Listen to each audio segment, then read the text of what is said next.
And we're joined on the line by the superintendent of the Purchase Line School District. He is Shawn Ford, and our conversation is brought to you this morning by Marcus & Mack, a law firm representing injured people. Shawn, good morning to you. Good morning, Todd. How are you? It's good to have you with us here today.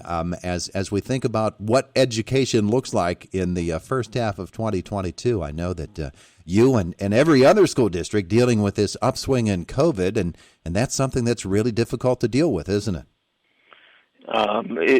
It is difficult to deal with. I said to somebody, we all long for the time that we could get back and just focus on education and the direction we were headed prior to COVID, and unfortunately COVID it just still dominates our conversation, dominates our administrative meetings, dominates our daily job, and some days we're in survival mode. You know, we're not able to get to the things we want to do, and we're just trying to survive the day. So no, it's frustrating at times, but you know, we keep trying to push through. That's all we can do. Yeah, we get like Indiana today announcing that the Horace Mann School is closed for a day, and they're in universal masking again at a couple of their school buildings, and it's just something you're going to have to adapt to and been adapting to for a couple of years now. It's kind of hard to believe this has been 2 years by now. Really, really hard to believe, and just the, you know, ups. You know, it's just like I think of a graph, and you have your peaks, and then you come back down. You think, oh, okay, we're doing better, and there's, you know, life seems to be getting back to normal, and then all of a sudden, you know, we'll have another swing. And so, yes, it's been a crazy 2 years. There's no other way to put it. Yeah, you flatten the curve, but then it turns out you're in Western Pennsylvania. You're used to dealing with going up a hill and back down one. Well, Absolutely. Let's talk about education at Purchase Line as we begin the second half of the school year. It really does speed by us, a school year does, and I think sometimes you're right. When you're so focused on things like COVID, you tend to lose focus on some of the other things that are happening within the school, and there are a lot of positive things happening. I know in Purchase Line, from cyber learning to the various other educational initiatives you have going there at Purchase Line. We've talked before that things are really progressing out there in Commodore Way, aren't they? Yeah, I feel like we have a progressive agenda and a progressive goals and aspirations, and we've put some of those into place, and so yeah, you know, and it's funny, Todd, if you walk down through the elementary building and you see kids in our new STEAM room, and you see kids, I mean, I don't want to make it sound as we're talking to COVID.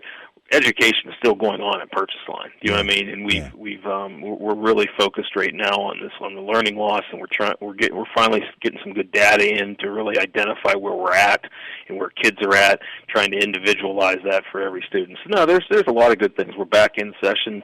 A lot of our activities are up and running at the high school. You know, and we haven't missed any games in sports. We run our concerts. So those type of things we're trying to maintain to the best we can. Yeah, absolutely. And I noted that earlier this week came the announcement that you'd like to get that after-school program going, at least in the elementary school right now. Yes, we have. Well, we have a programming at the high school, mainly centered on tutoring and credit recovery, and trying to focus on that learning loss. And so now we're going to, you know, with unfortunately the grant with Evergreen we had out here expired, and so we've put together a 4-day-a-week, and our educators are going to run that, and we're going to have a combination of focusing on learning loss, but also having some activities and looking at some of those, you know, I call them career-ready skills and that growth mindset with our kids. So I think we've got some good programming being planned for the elementary the second semester. I know school board meets next week, and this past week you were talking about a number of different things, including the health and safety plan. And you're pretty satisfied with the way that the approach is there with health and safety? Yeah, I mean, I am, and simply because of the data. You know, we haven't seen the uptick like some of the other schools in the area at this point. Okay, and so for right now, what we're doing seems to be working, and we're comfortable with that. And so we still have a lot of our mitigation. We call it the layered mitigation strategies in place. But we're probably maybe a little more lenient than some of the districts out there as far as close contacts. We require kids to mask. We don't require them to stay out the 5 days. And so we do things a little bit. Every school does it a little bit different. And so, but no, right now our numbers are. I think I looked yesterday. I think we had 4 total cases. So we don't have a big uptick. So right now I'm comfortable with what we're doing. I note as well, because I had this conversation the other day with the folks from Penn's Manor, that there is an ongoing difficulty in finding substitute teachers right now, and there's probably more need for substitute teachers than there have been in past years as well. Are you finding that as well? Oh yes, that's one of our big needs. There's no doubt that's a major obstacle that we fight really every week. I mean there's no doubt, and we get creative, and it's a credit to our teachers.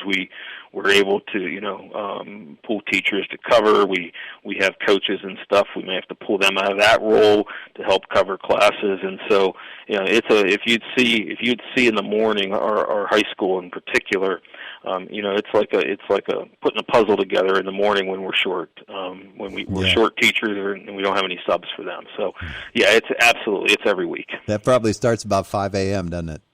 It can start at 5 a.m. because you're making the calls to try to find somebody, and then all of a sudden you have your little matrix there, and you start saying, okay, we got to get this covered, and we got to get this covered, and so there's no doubt that we hear some of the statistics of students not going into education. I mean, it's just been a tremendous from 2010 till now. IUP shared some numbers, and boy, kids just aren't going into education right now. Yeah, and so it's surprising. And that's where, Todd, you really have to understand where remote learning, online learning, in combination with what we're doing in-person learning, and that's going to be the future of education, if nothing else, just from a staffing perspective. Yeah, my son graduated in the spring from IUP bachelor's, and he got a full-time job right away in the school district, and that's the way that it goes right now. There's some great career opportunities there in education. We need to push more people there.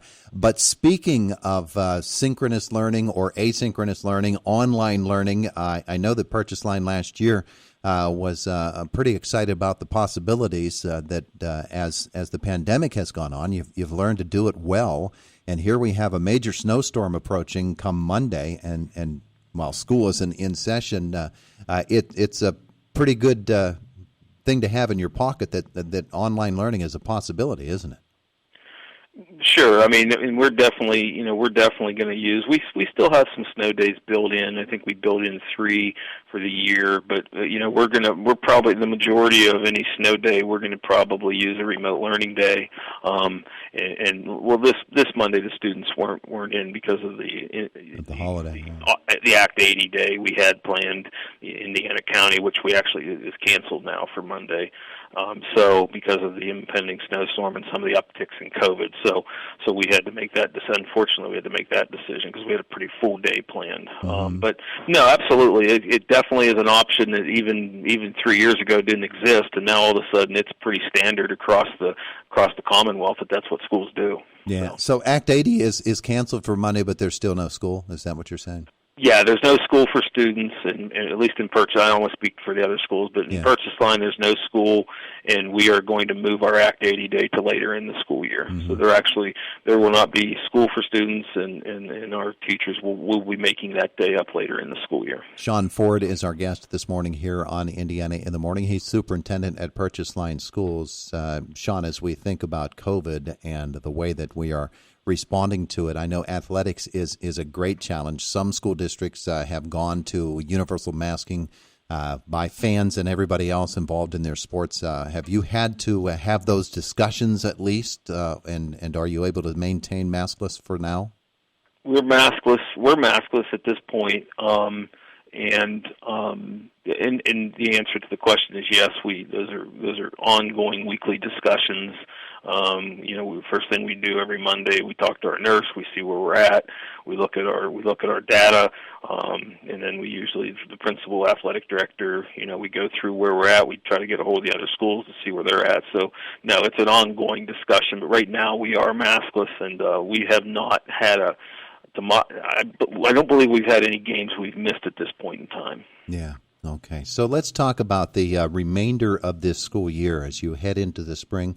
Everything is going to be impacted by COVID, we know, but I'm sure that there are some goals that you have for your students educationally and for the district itself over the course of the next month, 2 months, and all the way through May and into June and graduation season.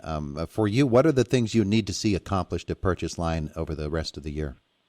The number one thing is right now we're getting ready to do our second set of diagnostic testing, which is providing us the data of where students are at, and really focusing on, okay, where are they at, where do we need to go with them, so that the data really needs to drive that instruction for that second semester. Then the other thing, we have to prepare. We have the PSSA test this year. We're getting back to things that we haven't done in a couple of years, roster verification, and so we have things that we have to do from a state perspective. But the big thing that I'm looking for is really looking at identifying through the data where the gaps are for each student on an individual basis, and we're trying to look at that. So for me, that's where we're at right now. In the next month, we'll see that, and then we'll game plan once we see that data. So yeah, it's interesting you put it that way as well, because in the past maybe we were more focused upon as a group, where do we stand? But you can, because of technology and methods, you can actually go student by student, huh? Yeah, that's a big change, and it's a big change for our teachers too. We have various programs that once we identify those gaps, the teacher can do a whole group lesson for 15-20 minutes, but then they can get those students on those individualized programs based upon their levels, and so that's a big change we've seen. We've implemented those various programs that are basically a resource for teachers to help individualize and personalize instruction. It's fascinating. It really, really is. The way that education is evolving, and some of it, admittedly, is because of having to respond to this pandemic. But as an educator, it's pretty exciting stuff right now, if you can only find the people to work it, huh? Yeah, it is, and it's funny because this was a plan that we envisioned, and I had a vision for even prior to the pandemic. What the pandemic done is it's expedited that process. Yeah. So what may have took us 5 years to get at, we're now getting at, and 2 years later now, it's almost been like a forced change in education, and in some ways, not all bad forced change. Sometimes change needs to happen, and change in a school system can go at a snail's pace. This has almost made it like, okay, well, now we have to do it. So in some ways, I try to look at the glass half full instead of half empty. Let's look at it as a positive, because this is where we needed to be anyway.